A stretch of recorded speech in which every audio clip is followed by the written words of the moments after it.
If you are an author or a game master, one of the most enjoyable experiences can be introducing a new town to your fantasy setting.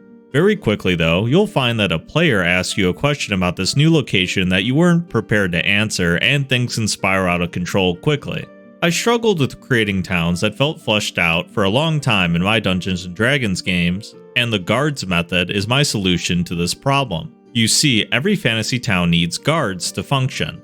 Government buildings, underworld activities, altars, resources, defenses, and social hubs. I'm going to break down each section for you and then give some examples for how they can all tie together around a singular theme. G. Government buildings. Whether it's a humble town hall for a small village or the castle of a king, you need a place where you can talk to the local authorities. U. Underworld activities. Every fantasy town harbors secrets, from discreet fences and alleyways to expansive thieves guilds. Every town needs a place where you can talk to a shady character outside the law's watchful eye. A. Altars.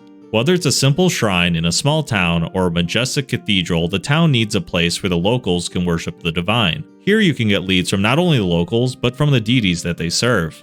R. Resources. From bustling trade districts in grand kingdoms to quaint general stores and smaller settlements, there needs to be a place where the locals can trade services and information that the party can make use of on their journey.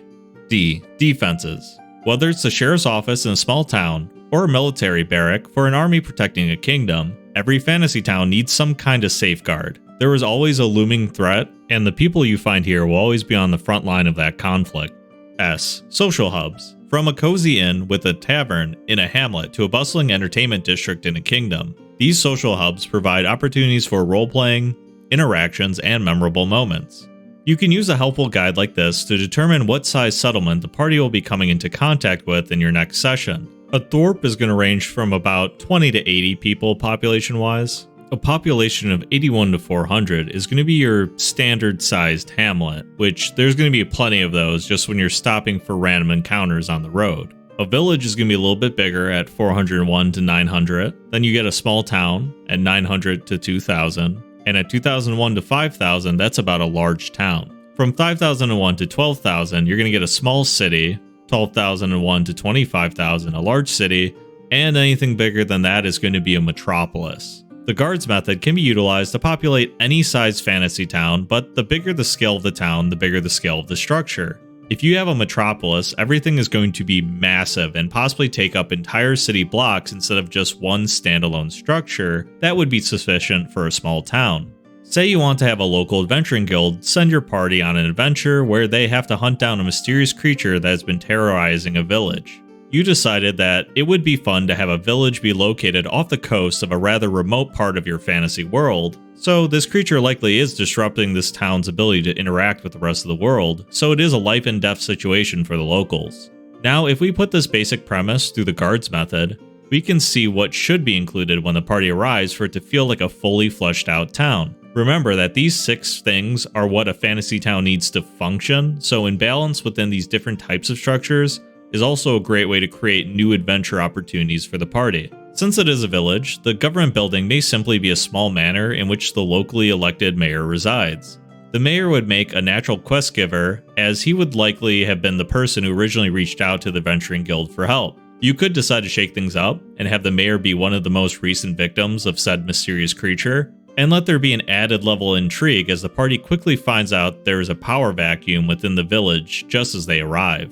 Even if you do opt for the mayor to be out of the picture, there's going to be someone around the premises that can give the party clues on where to go next. A village's underworld activities would be pretty small scale compared to a full-on thieves guild, but there's definitely going to be some shady stuff happening outside the government's watchful eye.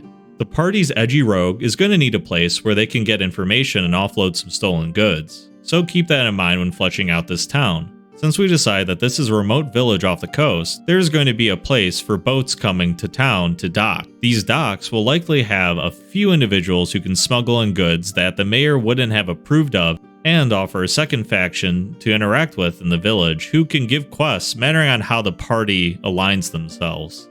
In a fantasy setting, there is a large number of people who can utilize the magic of the divine, so an altar is a must-have in this village. Your cleric or paladin will likely not always find an altar to their specific deity, as this is a village that would likely only have 1 or 2 structures dedicated to the divine, and those would be very closely related to what the town needs to prosper. A village close to the coast will need to be nice to a god that watches over things like travel or the sea, someone that will have their fishermen have a great bounty, and the merchants that come into town to trade to have safe travels across the vast ocean. If the divine user in your party happens to worship the same god, it can provide some great roleplay opportunities, but even the chance for the party to interact with worshippers of a god that they do not follow offers great opportunities as well.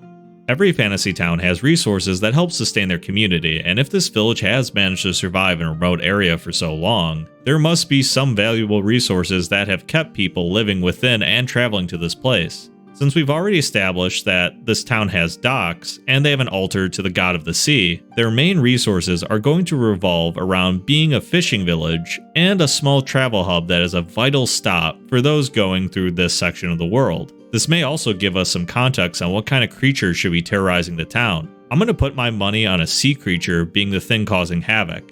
If the local fishermen can't get out to the water to fish, then the locals are starving. In addition, if merchant ships keep getting attacked on their way to this village, they're going to start going through alternate routes that are safer, and eventually there will be no more merchants trading within the economy, and the locals will not be able to access the imported goods that they need in this remote area of the world. The defenses of this village may be lacking lately because they needed your help to take down this creature, but they are at least enough to handle the day-to-day problems. A small group of town guards likely reside within this village and have a guard captain that can help coordinate things within the town. They patrol the docks and maybe even built some barricades and walls around the outer perimeter of the village. They can be your friend or foe, mattering on how your party wants to conduct themselves while in town, but either way, their presence should be shown through a center of command. Their buildings can be as simple as a small barracks with a jail cell or two, in which the guards will throw troublesome citizens until the guard captain decides what to do with them.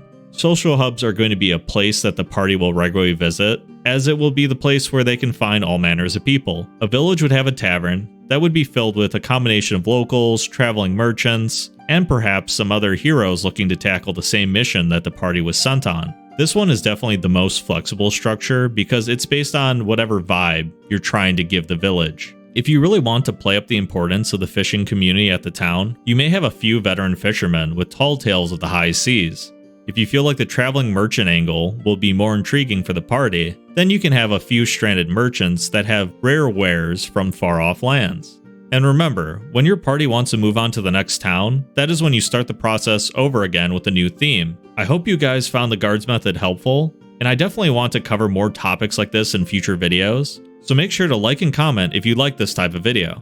Make sure to subscribe to the channel, and I hope to see you in the next video. Farewell for now.